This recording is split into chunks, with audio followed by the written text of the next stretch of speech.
Everybody, and welcome to the truth about the Bermuda Triangle. You're flying over a flawless turquoise ocean, its waves glittering like shattered glass. The sun warms the cockpit windows, and the engine hums like a lullaby. But the coordinates are creeping dangerously close to 25 degrees north, 71 degrees west. You glance at the instruments. The compass spins. The radio goes silent. Outside, the clouds form a wall, tall, black, and boiling. You blink, and suddenly, there's only sky. No island. No ship. No wreckage. Just, gone. You probably won't survive this. So, before you get comfortable, take a moment to like the video and subscribe, but only if you genuinely enjoy what I do here. Tell me where you're watching from, and what time it is there. I love seeing our little global crew. Now, dim the lights, maybe turn on a fan for that soft background hum, and let's ease into tonight's journey together. You're not the first to find yourself here, drifting between Miami, Bermuda, and Puerto Rico, the infamous triangle. It's said that over 1,000 vessels have vanished here. Maybe more. Sailboats found with dinner still hot. Jets that radio all's good, then silence. Radar shows a blip. Then nothing. And now, you. You drift low over the warm Atlantic, your mind tugged between curiosity and dread. There's something deeply unsettling about this stretch of water. The waves are too calm. The air too thick. You could swear the clouds have edges like walls, boxing you in. You glance down and see movement. Not a ship. Not a whale. Just a long, dark shape slipping beneath the surface, trailing bubbles like a sigh. This isn't just folklore. Christopher Columbus himself, on his very first voyage across these waters in 1492, scribbled in his journal that his compass behaved, oddly.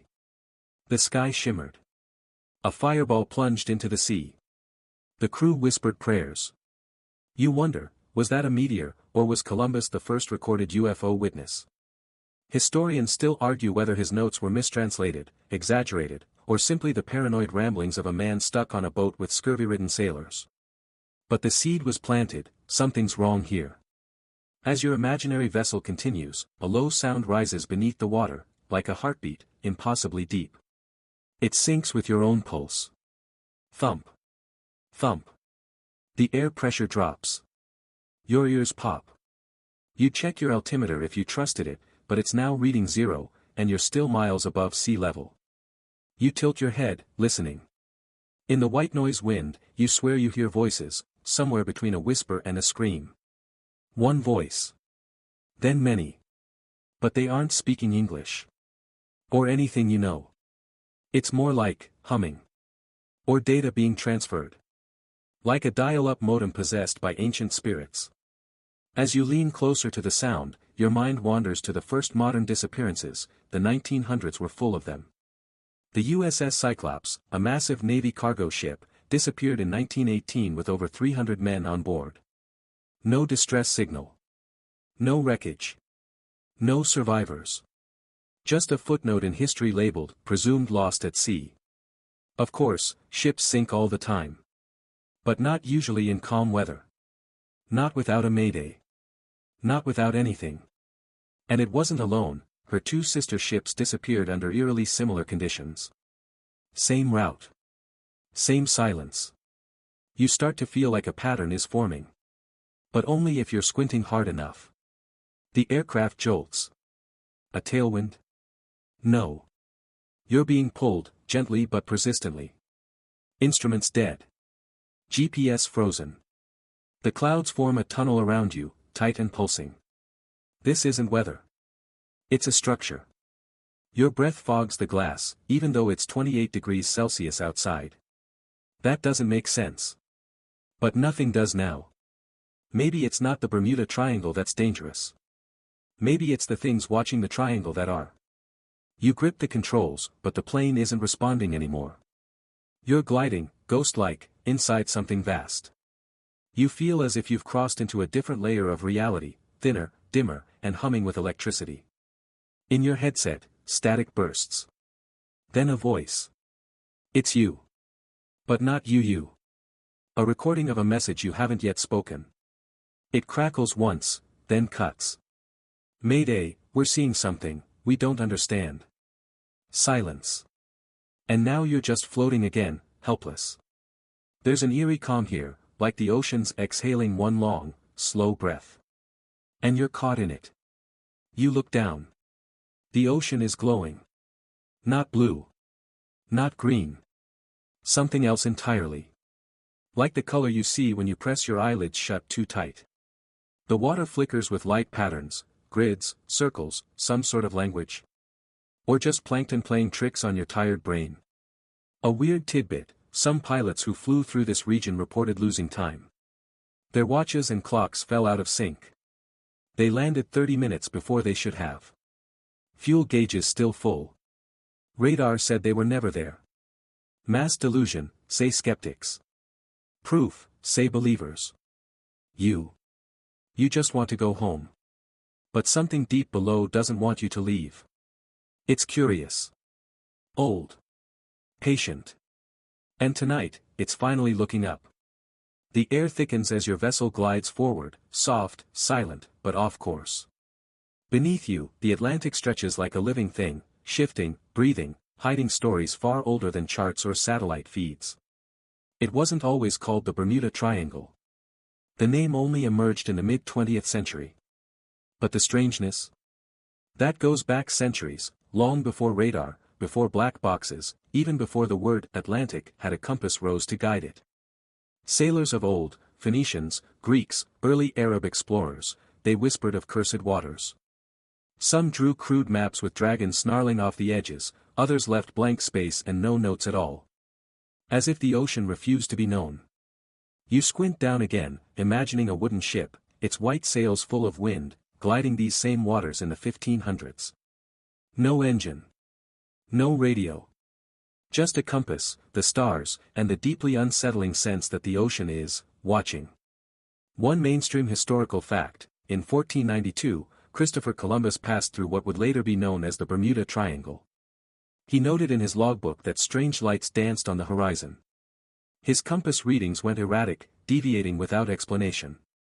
It shook the crew, many of them already convinced the sea held monsters waiting just below. Was it the northern lights? Ball lightning? Or something else entirely? Historians still argue whether Columbus's glowing sea fire was a meteor, a visual hallucination, or just the wild imagination of a man staring into endless blue. But the logs are real. He saw something, and it made his men pray harder.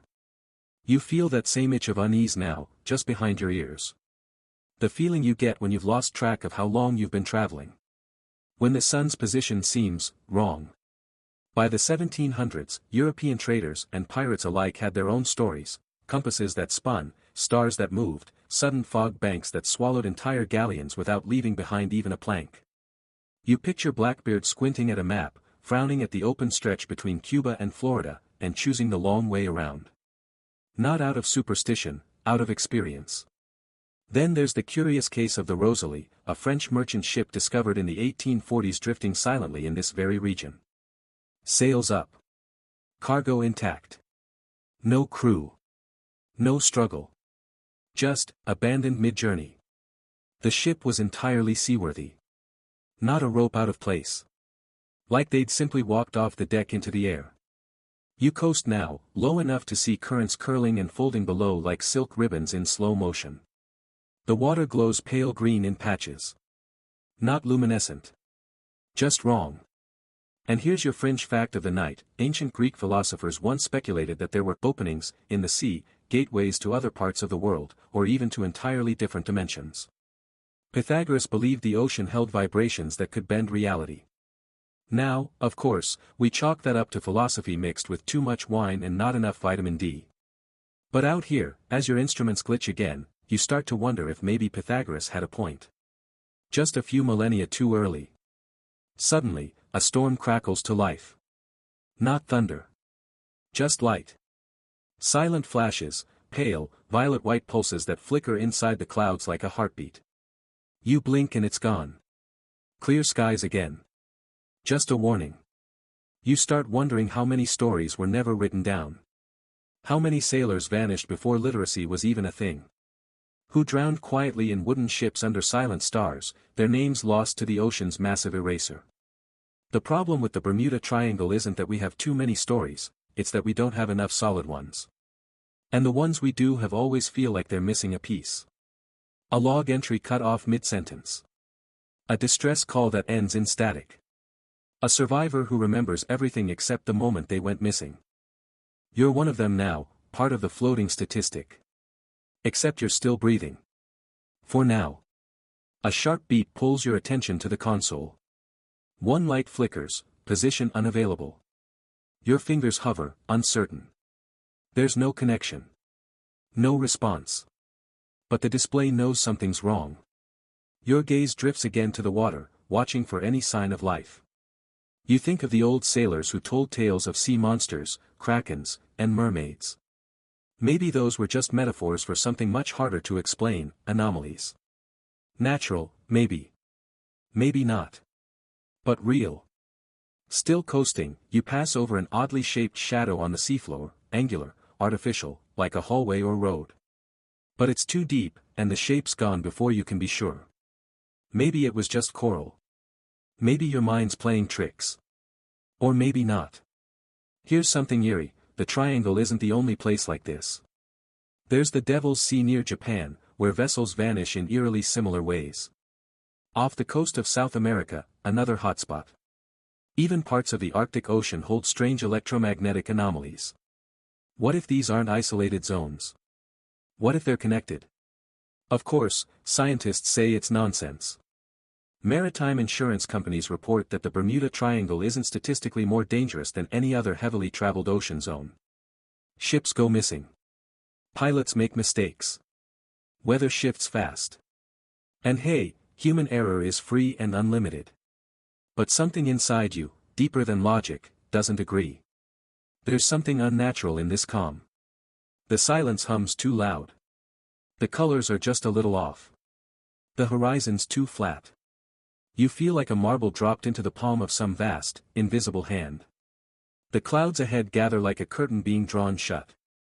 You nudge the controls, but your vessel doesn't care, it drifts onward, toward the darkening sky, as if summoned. Something ahead is pulling you in, not like a vacuum, but with the casual confidence of something that knows you won't resist. Your ears start to ring. You know what's coming. You've read the headlines. You've seen the grainy documentaries. But now, you're inside it, the event that made the Bermuda Triangle famous, Flight 19. It's December 5, 1945. 5 TBM Avenger torpedo bombers take off from Fort Lauderdale for a routine training run. The sky is clear. The air is still. 27 men fly out over the Atlantic, expecting to be home in time for dinner. They never return. And neither does the rescue plane sent after them. That's 6 aircraft. Gone. You close your eyes and imagine the flight leader, Lieutenant Charles Taylor, scanning his instruments, realizing the compasses are wrong. He radios in, his voice tight and confused, "We seem to be off course, we can't tell where we are." As the afternoon drags into evening, radio operators grow more frantic. "Everything looks strange, even the ocean," Taylor says at one point. "We're completely lost." And then, nothing. Not a single piece of debris. Not a drop of oil. It's as if the entire squadron was erased. Now, you fly the same invisible corridor they took, the same vanishing path over water that now stretches blank and bottomless beneath you. Historians still argue whether Taylor was disoriented, mistook the Bahamas for the Florida Keys, or if a compass malfunction sealed their fate. Some insist he ignored clear directions. Others claim he sounded calm until the very end, like he knew something bigger was happening, but couldn't put it into words. And here's a weird twist, Taylor had a history of getting lost. He was once dubbed the jinxed flyer. So maybe it was all just bad luck stacked on top of bad judgment. Still, the loss of Flight 19 spawned a wave of books, headlines, and theories that turned the Bermuda Triangle from a regional curiosity into a full-blown modern legend. It became the place where things disappear. But what if they don't disappear? What if they're still here? You glance over your shoulder, half expecting a vintage World War II bomber to coast silently past, faded paint, ghost crew staring blankly through cracked cockpit glass. Nothing. Just sky. Your radio crackles to life. A burst of static. A voice, faint and warped, FT-28, we're not sure of our position. You freeze. FT-28 was the call sign for Lieutenant Taylor's plane. The one that led Flight 19. You hold your breath, listening. The voice fades. No more words. Just the soft static of time collapsing for a moment, then closing again like a wound. The thing is, Flight 19 wasn't the only incident. It's just the most well-known.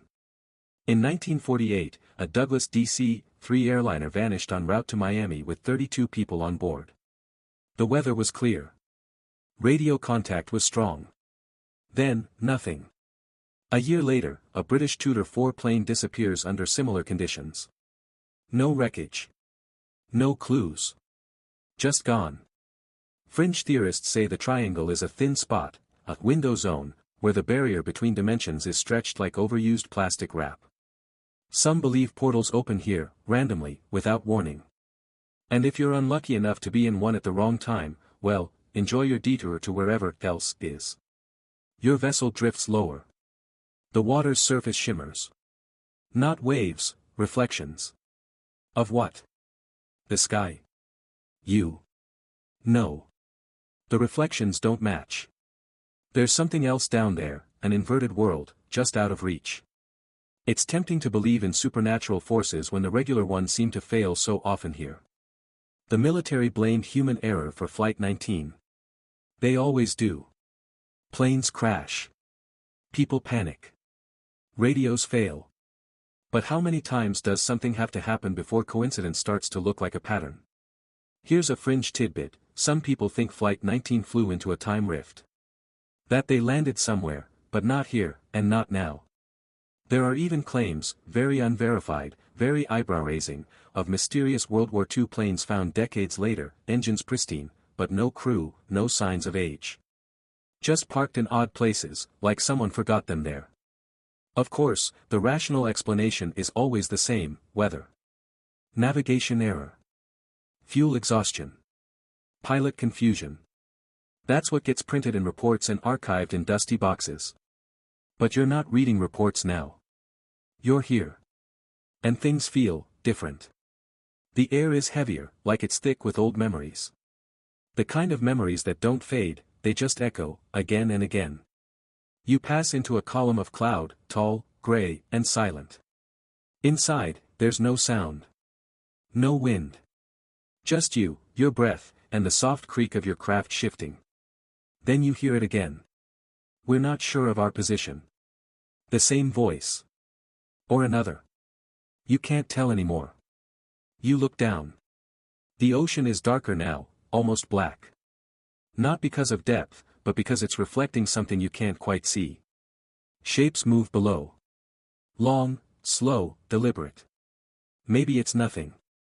Or maybe it's Flight 19, still flying, still searching for the way home. The compass is useless now. You watch the needle spin, twitch, then freeze, pointing not north, not south, but somewhere, wrong. Somewhere sideways. Your instruments whisper lies, and the sky outside warps like it's been stretched too far and is struggling to hold its shape. You're inside the belly of something old, something that bends reality without warning, and worst of all, it doesn't seem to care that you noticed. Magnetic anomalies have always been part of the Bermuda Triangle story. In fact, early theories pointed fingers at the Earth itself, claiming something deep underground, or undersea, was meddling with the laws of physics. The compass, after all, is a basic tool. It shouldn't fail. And yet, it does, over and over again. Here's one mainstream historical fact: there is a real, magnetic anomaly, where magnetic north and true north briefly align. It's called an agonic line, and the Bermuda Triangle used to host one. Pilots trained elsewhere would suddenly find their compass readings no longer accurate, and if you're flying over open water, no visual landmarks, that's a terrifying revelation. Historians still argue whether this agonic line was ever truly responsible for navigation failures, or if it was overhyped to explain missing flights. Either way, it moved decades ago. It no longer crosses the triangle, but the disappearances didn't stop. So maybe it's not the compass that's broken. Maybe it's the place. Below, the ocean swirls slowly in lazy spirals, like it's stirring something up from the deep.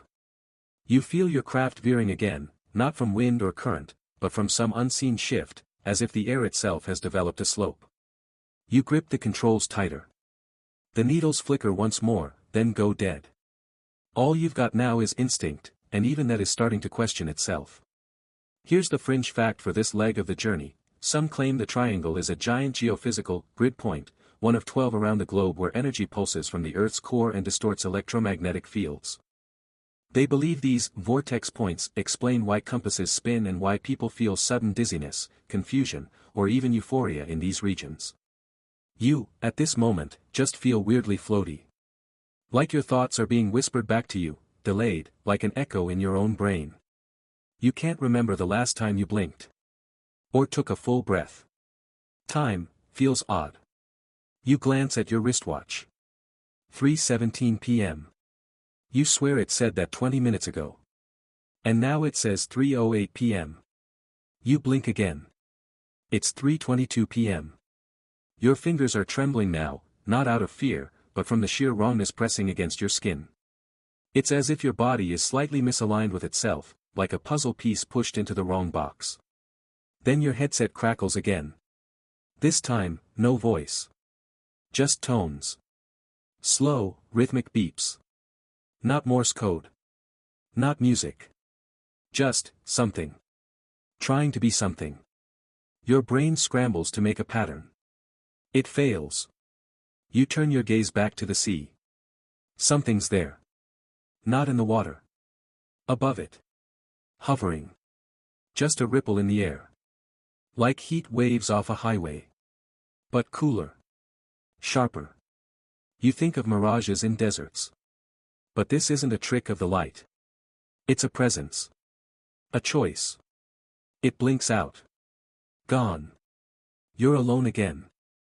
Except your compass needle is now spinning wildly again, not flat, but vertically. That's not how it's supposed to move. It's wobbling like a top ready to fall. Then it locks.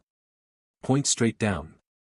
You know better than to trust it, but you feel the pull in your own body, like something under the water is gently tugging at your sternum. Not threatening, just persuasive. Like gravity with a good argument. Pilots have reported this. Not just the needle spinning, but the sensation that they're no longer flying horizontally, but downward, without descending. That the sky itself is tilting beneath them. Scientists wave this off. Illusions caused by cloud banks. Spatial disorientation. Pressure differentials. It's all very tidy on paper. But the pilots who lived through it don't describe tidy things. They describe moments where reality rearranged itself, and they had to either surrender to it, or fight their way out blind. You feel that same fork in the road now. Turn back. There's no way to know where back is. Every direction feels the same. The sky's color is off, more copper than blue. The air is too still. Even your breath feels like it's falling rather than rising. Another blip on the screen. Just one. It vanishes. Your fingers twitch on the throttle. You try to bank left. Nothing. Right? Still nothing. Down. The craft obeys. A slow, hesitant dip. The compass needle pulses in response. A brief flicker of approval. And then, everything works again. The altimeter flashes to life. The radio hums softly. Your GPS pings.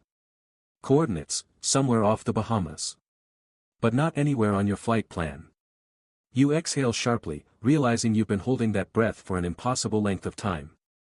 It's not over. But for now, the triangle lets you think you're in control. You coast lower now, pulled not by gravity but by some deeper inertia, like your craft is sinking into the fabric of the air itself. You look out the window, down to the sea, and the surface. It isn't calm anymore. It's too calm. Like glass. Or a paused screen. Not a single ripple. No foam. Not even wind. And then, something shifts. The sea breathes. Just once. A soft rise and fall, like a sleeping animal beneath a thin sheet. Then again. But this time, the water pulls downward, revealing something beneath it that shouldn't be seen by human eyes. The ocean here is deep, deeper than Everest is tall. At its lowest point, the Puerto Rico Trench drops down nearly 8,600 meters. That's like stacking 11 Burj Khalifas, the tallest building in the world, underwater. This isn't just ocean. This is abyss. And if something wanted to hide down there, say, a city, a machine, or a secret, it could. Easily. You pass over a patch of dark water. Not just deeper. Darker. It feels like it's pulling in light. You remember stories of ships vanishing here without a sound, not even a splash.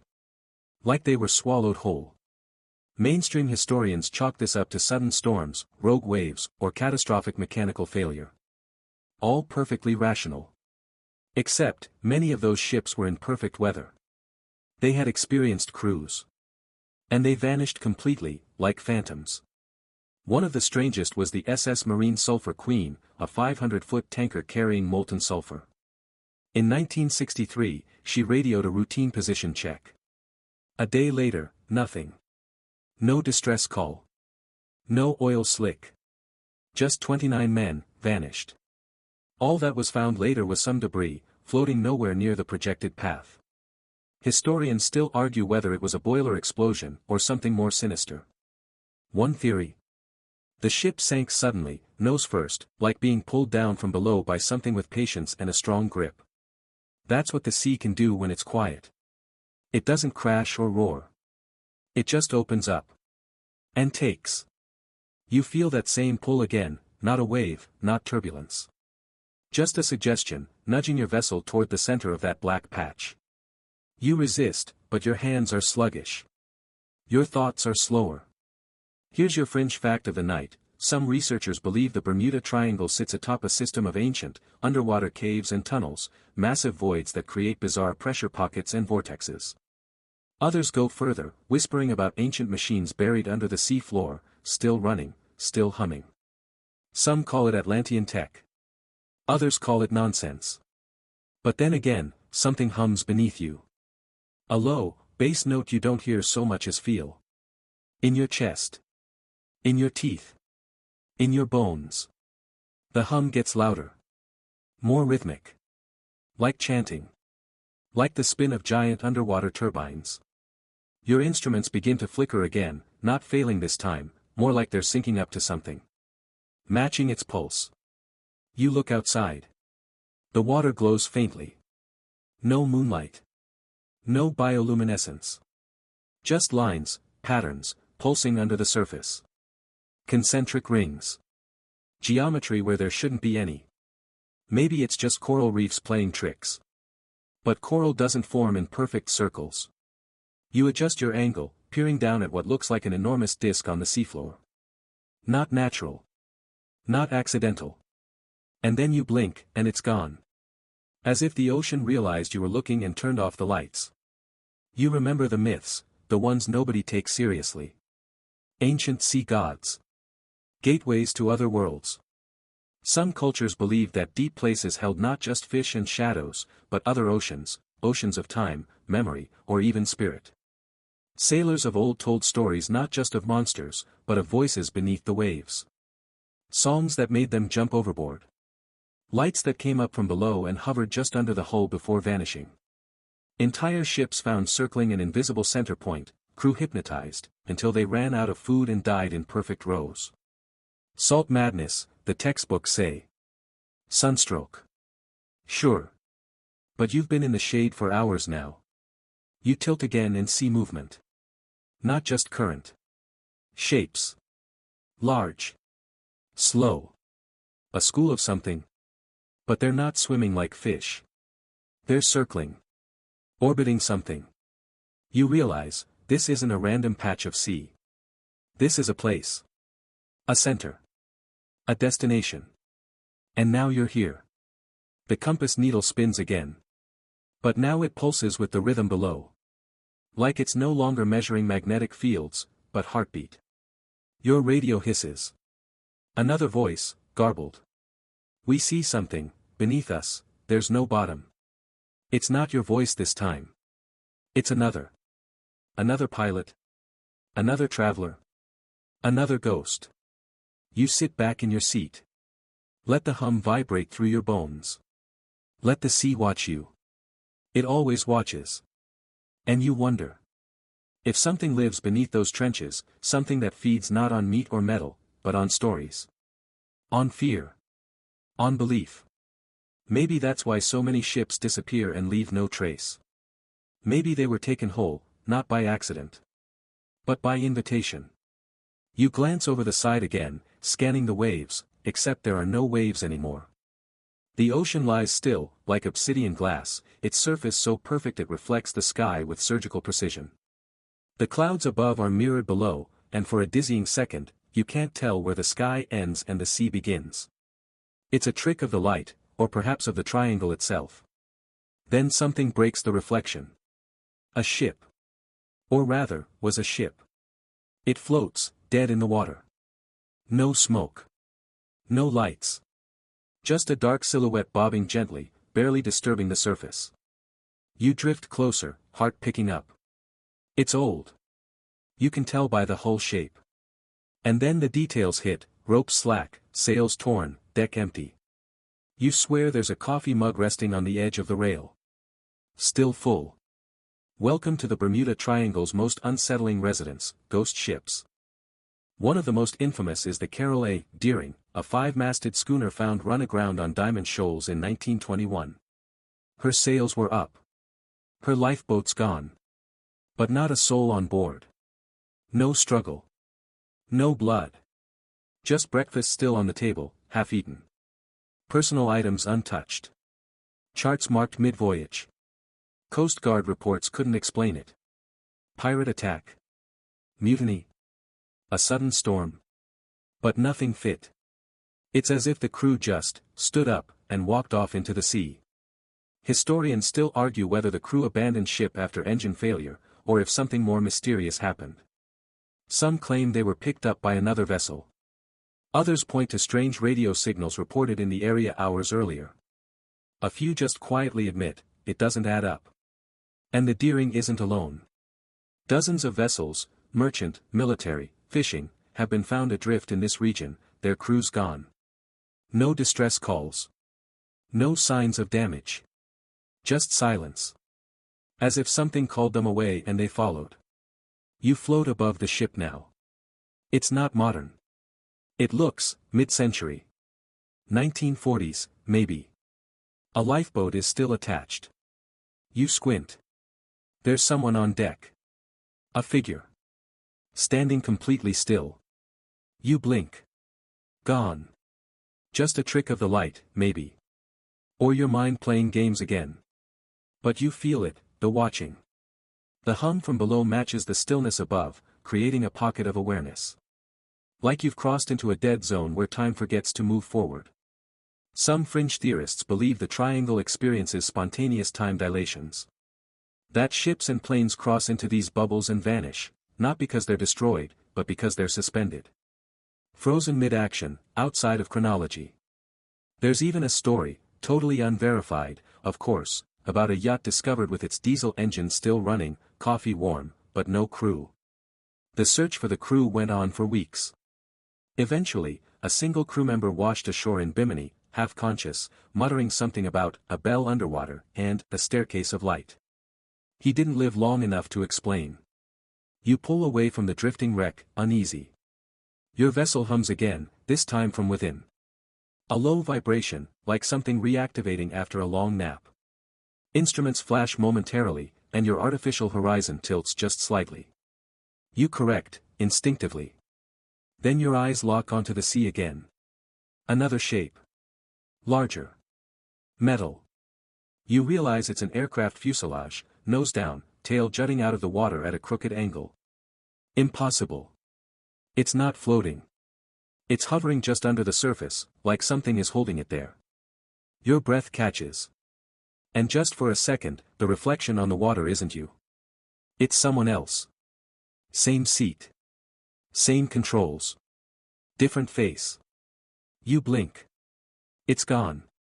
It's getting harder to tell what's real now. The deeper you move into this zone, the more reality frays at the edges. Here's a lesser-known fact: in 1969, the yacht Witchcraft vanished just a mile off the Miami coast, inside view of the shore. The owner radioed for help after hearing a strange noise. The Coast Guard arrived 19 minutes later. Nothing. No wreck. No people. Not even an oil slick. 19 minutes. Gone.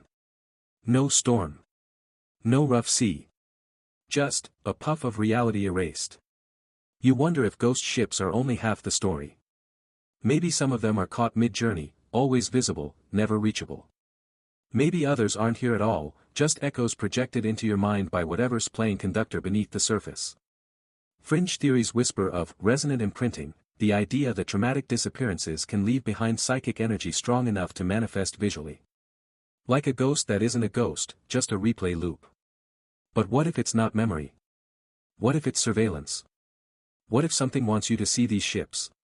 As a warning. As bait. Or just, for fun. Your vessel groans slightly. The wind, if it was wind, returns in a slow spiral, brushing past like the sigh of an ancient breath. You swear you hear wood creak. Chains rattle. Faint music. Then, silence again. A ship's bell rings once in the distance. Your instruments flicker again. One final message appears on your cracked display. Crew status, unknown. You look down at your hands. For just a heartbeat, they don't feel like yours. There are only so many explanations left before the human brain does what it always does when reason collapses: it shrugs, sighs, and blames the aliens. You're not even surprised anymore. After all, you're inside the Bermuda Triangle, and the rules of reality are wearing thin. Radio signals go nowhere. The sea glows. Time loops like a scratched record. At this point, if a flying saucer hovered outside your window and offered you snacks, you'd probably just ask for the Wi-Fi password. Let's talk aliens. The theory has hovered, pun fully intended, around the triangle for decades. After all, when people and machines vanish without a trace, and none of the earthly explanations hold water, or air, the mind reaches upward. One mainstream historical fact. Reports of strange lights and flying objects in this region go back as far as the 1940s. The same year Flight 19 disappeared, other pilots in nearby zones reported unidentified objects darting across the sky, fast, silent, and with movement patterns far beyond known aircraft. Many of these were logged by military personnel. That doesn't make them true, but it does make them harder to ignore. Historians still argue whether these sightings were exaggerated Cold War paranoia, experimental tech tests, or just misidentifications. But some of the files stayed classified for a long time. And that makes people wonder. Your vessel drifts into a patch of sky that feels different. The clouds aren't shaped like clouds anymore. They're geometric. Angled. Too perfect. Not quite triangles, but close. It's like the air itself has been tessellated, folded into symmetrical patterns like origami made from mist. You stare, unblinking, as the clouds pulse, once, twice, and shift. A single glint catches your eye above you. A dot. Then a flash. Gone. Then another. Same spot. This time, it stays. Just hovering. Not a star. Not a plane. No movement. Just a soft glow like an artificial moon, small, pale, and silent. It blinks 3 times, evenly spaced. Then vanishes. Your skin prickles. You hear a tone in your ear, high-pitched and rhythmic, like a Morse code machine with perfect pitch. Your instruments flicker, then all light inside your cabin fades, replaced by a soft, ambient glow that doesn't come from any bulb or screen. Then comes the fringe tidbit: there's a theory known as the benevolent watcher hypothesis. It suggests that extraterrestrials aren't abducting people in the triangle, they're protecting them.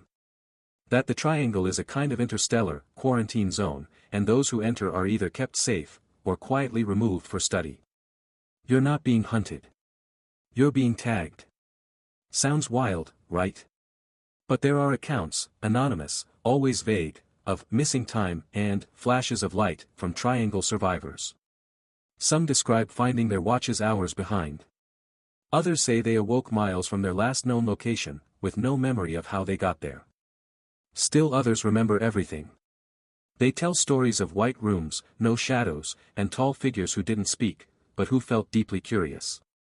One man described being told, not in words but in understanding, that the ocean is not what you think it is. He never elaborated. You lean forward in your seat. Outside, something is falling, slowly. No, rising. A sphere, about the size of a beach ball, hovers about 100 meters ahead. Metallic, but seamless. It pulses with a soft inner glow, like breathing light. You don't remember changing course, but now you're headed straight for it. A rational part of your brain says, weather balloon. Another part says, drone. But the oldest part, buried deep in your DNA, says, this does not belong here. As you approach, it doesn't dodge. It doesn't move. It just waits. The glow intensifies, and suddenly, you're overwhelmed by a strange sensation. Not pain. Not fear. Just awareness. Like something else is inside your head, but gently. Respectfully. Sorting through memories like pages of a book. Not reading, just observing. Then, a wordless impression settles in your mind like dust. You found this place. But you didn't create it. You blink. The sphere is gone. Your instrument panel comes back to life in a cascade of lights. No glitches. All readings nominal. Fuel full. Altitude steady. Time, still wrong. Outside, the sky clears. The clouds dissolve like mist at sunrise. You're alone again. Or at least, you feel alone. Here's the part that lingers, those who disappear in the triangle rarely come back. But the few who do, they tend to change. Some get quiet. Others refuse to fly again. A few become obsessed, spending their lives mapping the region, looking for signs, building models, drawing patterns they saw only in dreams. Maybe the aliens are a metaphor. Or maybe they're real. Maybe they live here, or pass through, or just like the view. Or maybe they're trying to keep something else in. Either way, you've seen something you won't forget. Something watching the world from beneath the sea, and above the sky. The sky has gone back to blue. A gentle, postcard-perfect shade that screams, nothing's wrong here, move along. You squint at it anyway, because by now, you've learned the Bermuda Triangle doesn't like to repeat its tricks. It likes variety. Like a haunted amusement park with unlimited budget and zero regard for FAA regulations. This time, it's not the sky that pulls your attention. It's the clouds. They're moving in reverse. No joke. You stare for a full minute, not trusting your eyes. The cumulus above drift backwards, against the wind, against logic. It's not fast. Just, wrong. Like someone rewound nature and forgot to tell the weather. Then your altimeter starts climbing, except you're not ascending. You're holding steady, but the numbers tick upward. The cabin feels weightless. You float for a second in your seatbelt. Only gravity didn't leave, it just got confused. You've stumbled into another of the triangle's specialties, time distortions. This isn't conspiracy theory territory. Not entirely. Pilots and sailors alike have filed reports for decades describing bizarre temporal phenomena in this region, clocks jumping hours ahead or backward, instruments freezing while they themselves feel minutes or hours pass. It's not just faulty watches. It's reality skipping frames. Here's your mainstream historical fact. In 1970, pilot Bruce Jernon was flying his Beechcraft Bonanza from the Bahamas to Florida when he entered a strange cloud tunnel. Everything inside the tunnel turned gray, his instruments malfunctioned, and when he exited, only 47 minutes later, he traveled 250 miles, a journey that should have taken 75 minutes minimum. He called it electronic fog. Historians still argue whether his flight path was just misunderstood, or if he caught a tailwind so strong it shaved 30 minutes off his flight. But even today, Jernon swears he slipped through a fold in time. Now your fingers twitch on the throttle. You glance down at your instruments. GPS, active. Coordinates, somewhere. Altitude, 68,200 feet. What? Your stomach doesn't feel like it's at that altitude. Your ears aren't popping. You look outside. Clouds are still below you. But so is the ocean. You're above and below the clouds, somehow. Caught in a space that doesn't follow the rules of up and down. It feels like you've broken through a crease in spacetime, and now you're flying along the fold. Here's your fringe tidbit: some believe the triangle is a place where time and space loop, much like a Mobius strip. That you can travel forward while simultaneously circling backward, arriving somewhere you've never been, and yet somehow recognize. It's the kind of theory that makes physicists sigh heavily and walk into the ocean. But you can't shake the feeling you've seen this stretch of sky before. Not just once. Many times. The clouds. The shapes. Even that one flock of birds moving far too slow. You've passed them already. Or you will. You close your eyes for a second, and hear yourself. But not now you. A younger you. Laughing. Then crying. Then, silent. And the moment you open your eyes, you see yourself. In another craft. Flying beside you. Same jacket. Same seat posture. Same confused look on your face. You make eye contact. And then poof, they vanish. You grip the controls tighter. Because either you've gone mad, or you just made eye contact with another version of yourself. Which, honestly, is worse.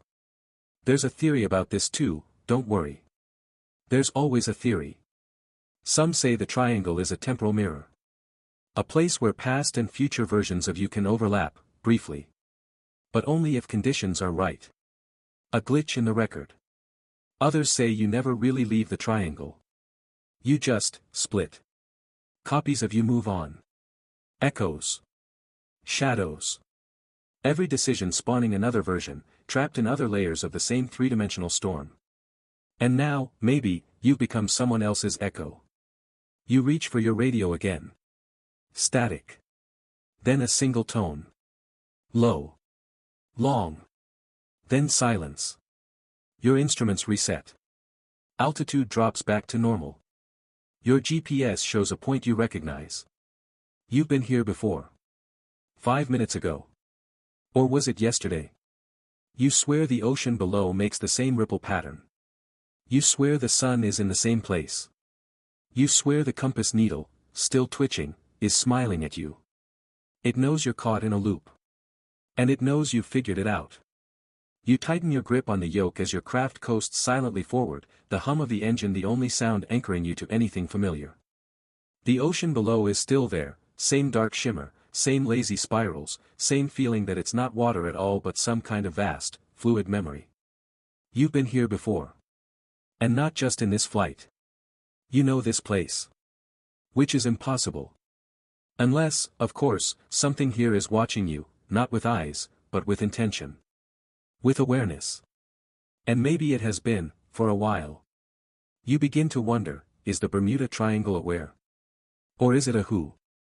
This section of the Atlantic is known for its geography, yes, that familiar triangle connecting Miami, Bermuda, and Puerto Rico, but what if its strangeness isn't caused by location, or weather, or even magnetic fields? What if it's about consciousness? Here's a mainstream historical fact that rarely gets airtime in documentaries. During the Cold War, both American and Soviet navies deployed sensitive hydroacoustic sensors across parts of the Atlantic to detect submarine movement. And in certain areas, including parts of the triangle, those sensors picked up unexplained sounds. Whispers. Pulses. Rhythms that mimicked heartbeat-like patterns. No ship. No whale. Just patterns. Repeating. Historians still argue whether these were mechanical errors or simply marine life we've yet to categorize. But one thing's for sure, they were never officially explained. Now you hear something, too. A low tone, somewhere just below your hearing range. It doesn't hurt. It doesn't alarm. It's just, present. As if your brain has tuned to a station it was never meant to access. You try to ignore it, but it's layered. Beneath the hum is a whisper. Beneath the whisper is something else. Not words. Not thoughts. Permission. Fringe theory time. There are those who believe the Bermuda Triangle isn't just a natural anomaly, it's a sentient zone. A place that learns from its visitors, adapts to their expectations, even feeds off their presence. Like a living labyrinth with just enough intelligence to keep you from ever finding your way out the same way twice. You scoff, because that's a lot to swallow.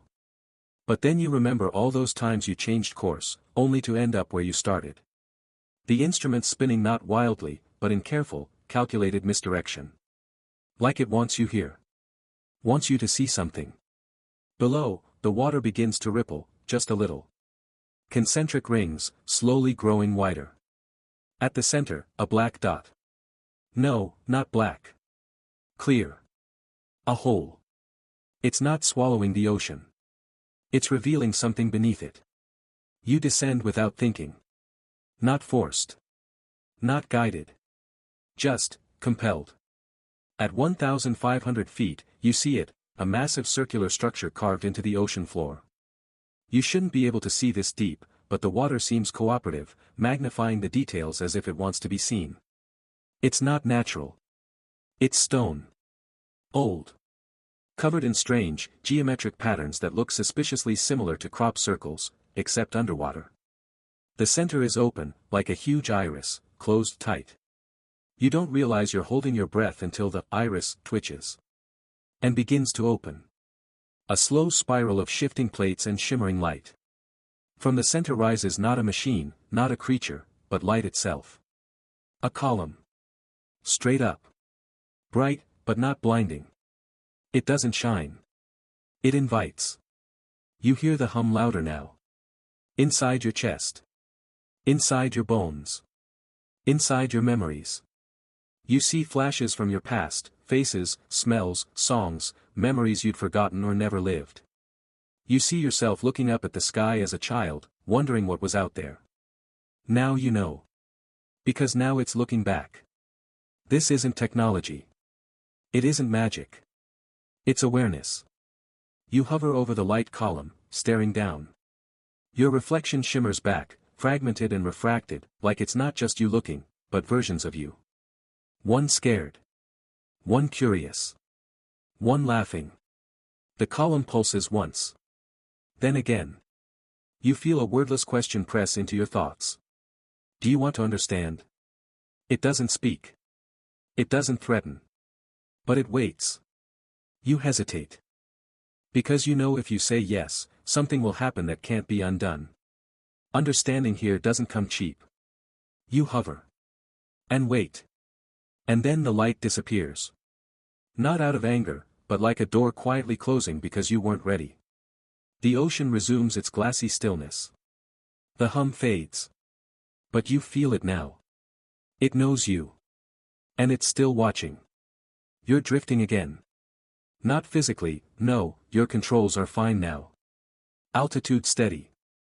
No warning lights. The soft purr of your engine feels almost boring after what just happened. But you are drifting. Internally.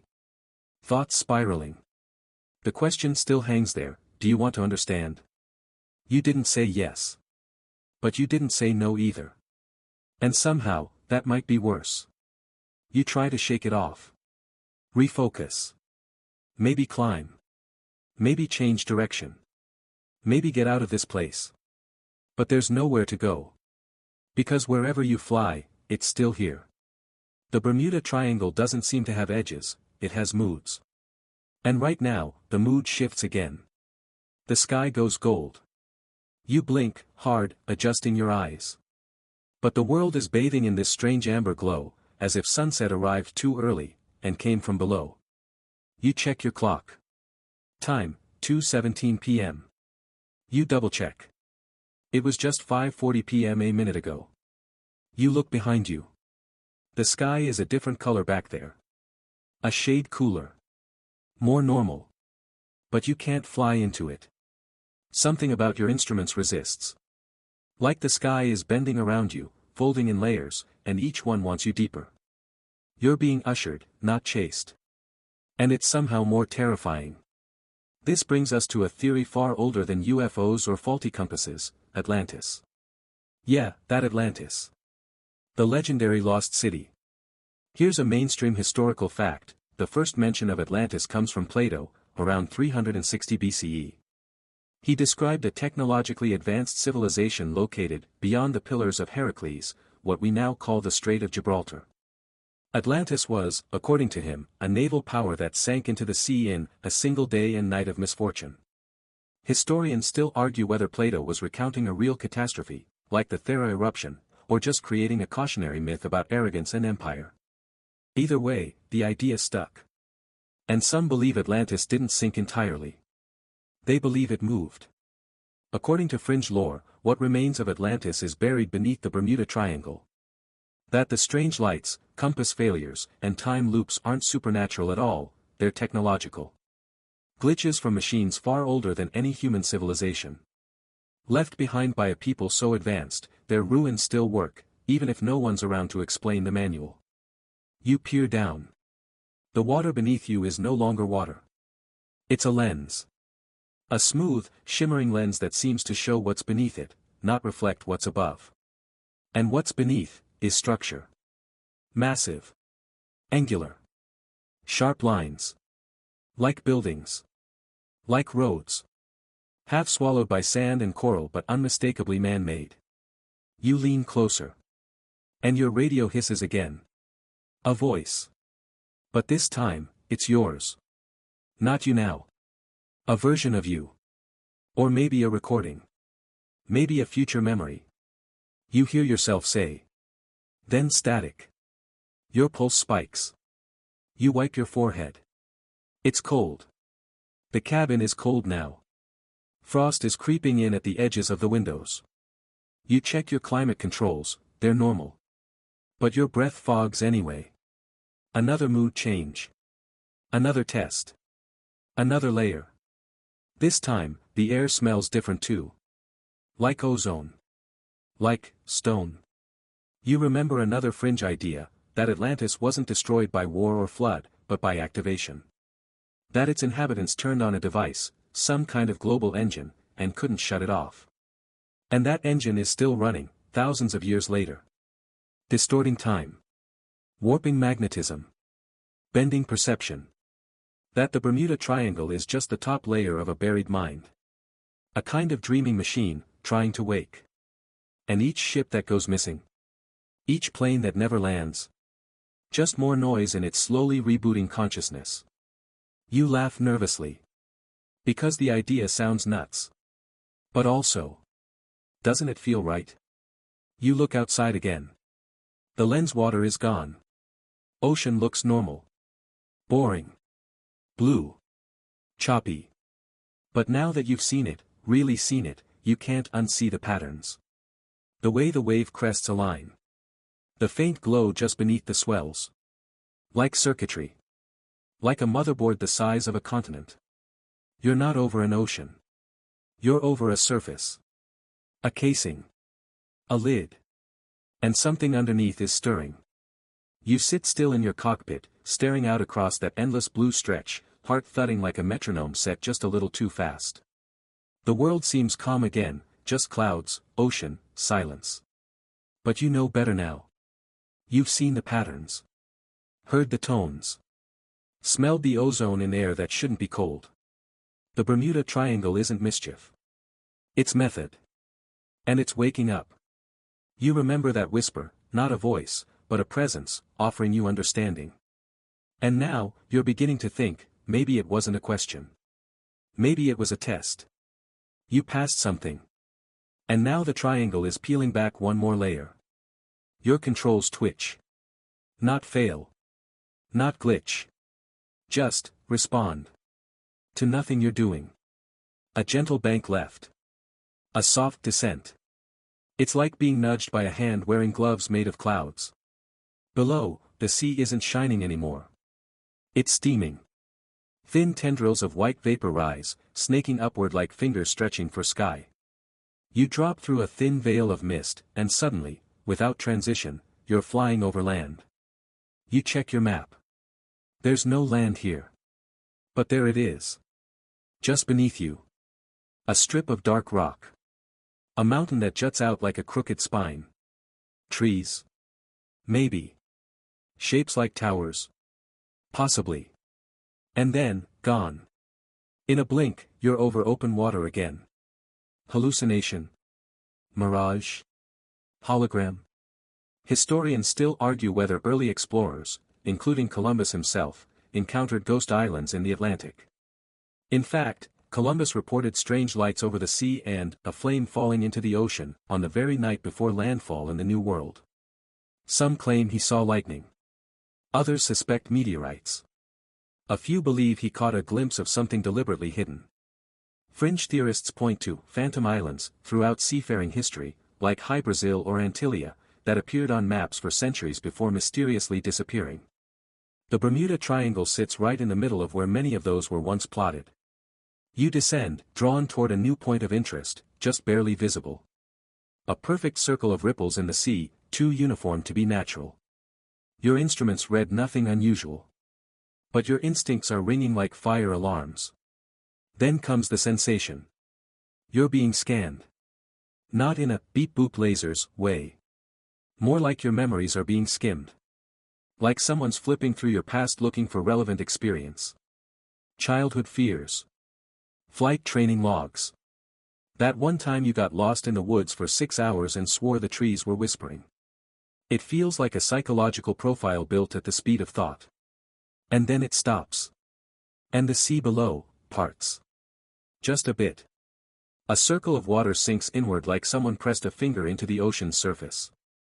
It doesn't pour or swirl, it simply lowers, like an elevator platform. And there, at the center, you see it again. The structure. No longer buried. No longer a lens. Fully visible now. Stone. Metal. Angles that defy description. Like someone tried to build geometry based on dreams, not math. Symbols run along the edges, curves within curves, lines that shimmer like liquid mercury. Your heart pounds harder. You want to go down there. And that's the problem. The triangle doesn't force. It invites. Because curiosity is the most effective trap in the world. And you are so curious. You descend without touching the controls. Your vessel floats downward like a feather dropped into honey, soft and slow. The air around you tightens. Thicker. Like atmosphere made of warm glass. Below, the structure opens. A doorway. No stairs. No lights. Just darkness. And yet, you're certain, it's not empty in there. Here's the fringe idea you were hoping would never feel real: the Bermuda Triangle isn't just the leftover machinery of Atlantis. It's active defense. A system built not to keep people out, but to keep something else in. Something ancient.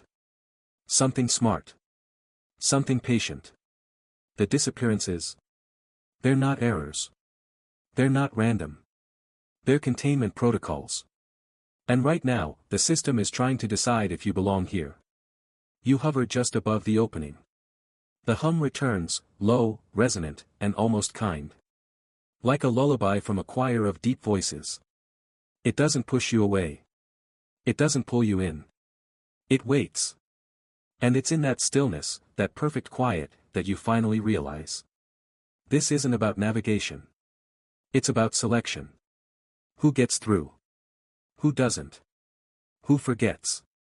And who never gets the chance? The dark below doesn't shimmer or shift.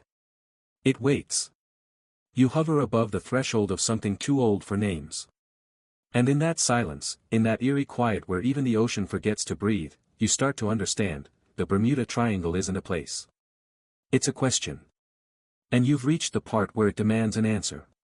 You sit there, suspended above the yawning doorway, feeling more like a speck of dust than a pilot. The opening pulses once, just once, like a sleeping eyelid twitching in a dream. Then, stillness. Your radio hisses again. But this time, no voice. Just a series of beeps. Measured. Rhythmic. You don't recognize the pattern. But it feels deliberate. Less like Morse code and more like a heartbeat. Not yours. Theirs. And they don't necessarily mean aliens. Or ghosts. Or Atlanteans. Maybe it's all of them. Maybe none. Maybe it's the ocean itself, something we named Triangle because it was easier than saying we don't know. Here's your mainstream fact: in 2001, off the coast of Cuba, researchers using sonar imaging discovered massive stone structures nearly 2,000 feet beneath the surface. Pyramid shapes. Long corridors. Rectangular formations aligned with celestial points. Some scientists dismissed it as natural formations. Others said, nothing at all. The story disappeared. Historians still argue whether it was poor data, hoax reporting, or a legitimate discovery buried by bureaucracy. The government said nothing. The ocean said nothing. And soon, nobody asked. But now you're here. Looking directly at what might be the same sight. Except this isn't sonar. It's real.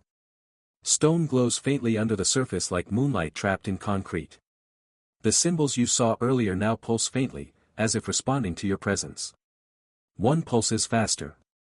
You fix your gaze on it, and immediately, your cockpit vanishes. Not in a blink. More like a gentle fade. One moment, you're in your seat. The next, you're standing, existing, in a space that has no walls. No up. No down. It's light. Endless, soft white gold light. Shapes move at the corners of your vision, but when you turn, they're gone. You're not cold. Not hot. You don't even feel your body anymore. Just awareness. And something else aware of you. Then comes a sensation, words, without language. The thought slides into your consciousness like silk. No force. No pressure. Just, placement. You try to speak, but there's no mouth to move. You're communicating through presence now. Intention. And whatever is watching understands you perfectly. Fringe time, a growing theory suggests the triangle is a naturally occurring neurological field, an oceanic brain, formed by specific energy flows, seafloor mineral patterns, and deep magnetism. The idea is absurd, but only until you remember that our own brains are electric. That memory, emotion, even dreams, are chemical lightning in a wet, wrinkled shell. Now imagine that shell is the size of the Caribbean. You feel it scanning again. But not your memories this time. Your questions. Every mystery you ever wondered about. Every story you read as a child. Every late-night theory, every what if, whispered into the dark. The triangle sees them all. And begins to answer. Flashes. Quick images, like postcards from history. A ship split in half by an invisible wall of pressure. A man floating in midair between time zones, aging forward and backward at once. A glowing sphere diving into the ocean in 1943, never surfacing. A sailor in 1870, stepping off his boat into thin air, vanishing without a ripple. A giant circular mechanism, half buried in silt, still spinning, very slowly. You don't see these. You receive them. And then, darkness again. You're back. The cockpit returns like mist forming into matter. Controls steady. Readings normal. You look out the window. The structure beneath the water has closed. No light. No symbols. Just rock. Just ocean. And just you. Alone. But not quite the same. Your radio beeps softly, once. A final ping. Coordinates appear on your display. They don't match any known map. Just a simple label, exit. The triangle is letting you go. You exhale, had you been holding your breath? The clouds ahead part in a clean diagonal slash, a corridor of sky so crisp it looks drawn by ruler. You hesitate for a second, wondering if you should stay, ask more, see more. But you don't. You turn toward the exit. And the triangle watches you go. The clouds close behind you as you leave the corridor, quietly, like curtains drawn after the final act. No rumble, no flash, no farewell. The sky ahead is a shade of blue so painfully ordinary, it almost hurts. After everything, this? Normal. You watch the horizon stretch into a steady line, as if the world had forgotten its own secrets the moment you turned your back. But you haven't. You feel them. In your chest. Your skin. Something shifted in you. Not in a poetic sense. In a measurable, scientific, your heartbeat is out of sync with your body clock, kind of way. You check your watch. Then your GPS time. Then the plane's internal clock. None of them match. You are either 2 hours late, 37 minutes early, or somehow right on time. That's the Bermuda Triangle's parting gift, ambiguity. You fly steady for now. Still over open water. No more floating ghost ships, no rising spheres, no stone mines under the sea. Just the lingering suspicion that you weren't meant to leave. And yet, you did. And here comes a hard truth, something all those sailors and pilots and researchers have learned: once you see the triangle, you can't unsee it. The world doesn't quite go back to normal. Ever. Because suddenly, everything seems too normal. You notice patterns in places you shouldn't. Streetlights blink in familiar rhythms. Radio songs hit lyrics that feel like callbacks. Conversations shift slightly, like someone's nudging the script while you're speaking. It's subtle. But real. Some people, the lucky ones, forget. The triangle lets them.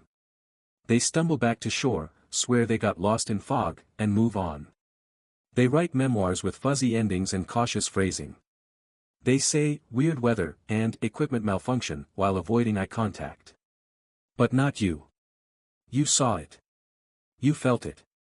You spoke with it, or whatever that presence was. And now you carry something inside you. Here's a mainstream historical fact that's become an urban legend. Charles Berlitz, author of the famous 1970s bestseller, The Bermuda Triangle, was said to have stopped flying over open ocean in his later years. Not because he didn't believe in the triangle, but because he did. Historians still argue whether his books were sensationalized or sincere. But Berlitz maintained that too many disappearances, too many shipwrecks, too many missing minutes couldn't be coincidence. He called the region a doorway. But he never said where it led. You begin to understand what he meant. The triangle isn't malevolent. It doesn't want to hurt you. It isn't angry. It's just awake. And you are one of the few it noticed. Here's a fringe tidbit to consider: some believe the triangle operates like a library. Every visitor becomes a book, scanned, categorized, filed. Most are returned. Some are kept. And some are copied. So now you have to wonder, who really came back? You stare at your reflection in the cockpit glass. Same eyes. Same face. But maybe not the same you. You remember something else now, something that slipped your mind until this moment. A childhood dream. You were standing on a cliff, staring at the sea. A beam of light rose from the waves. And a voice, so soft, asked, "Will you remember when the time comes?" You'd forgotten that dream. Until now. Your instruments chirp. Land ahead. You squint, and yes, there it is. A hazy outline of coast. Miami, maybe. Or San Juan. Or a version of them close enough. But even now, as civilization draws near, you feel the triangle. Still watching. Still whispering. And somewhere, beneath all that blue. Still waiting. Land grows beneath you like a memory. Green coils into city. City melts into grid. Buildings, lights, roads, all so human it feels fake now. You descend slowly, cautiously, as if the triangle might change its mind and yank you back mid-landing. But it doesn't. Not yet. The radio crackles, an air traffic controller asking for ID, altitude, and your last known flight path. You hesitate before responding. Not because you're confused. But because you're not sure if the truth fits anymore. You rattle off your flight number. Adjust your tone. Try to sound normal. You hear typing. Then a pause. You answer something vague. Weather. Electrical issue. Static in the clouds. You can hear the doubt in their silence, but they let it go. Humans are good at that. Letting go of what doesn't fit. But you're no longer sure what does fit. The plane lands smoothly. Touchdown is real, solid, uneventful. The ground feels like it should. And yet, there's a phantom pressure in your ears, as if you're still hearing the triangle in the background. A barely there hum like the inside of a seashell, coiling against your skull. You taxi to the gate. Open the hatch. Step out into air that should smell like jet fuel and heat, but to you, carries the ghost scent of salt, mist, and something that once called itself ancient. People greet you. Technicians. Officials. Curious stares. They check your fuel. Fully topped off. Too full, actually. They check your logs. Incomplete. They check your watch. It's still running, backward. Just a few seconds every minute. But enough.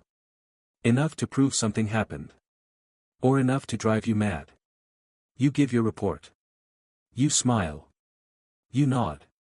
You go through the motions. But inside, you're unmoored.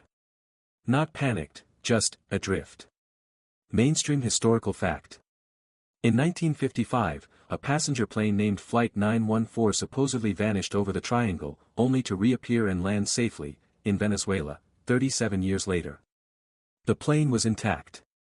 The passengers alive. The crew unaware that time had passed at all. The story was later labeled a hoax. Fabricated. Discredited.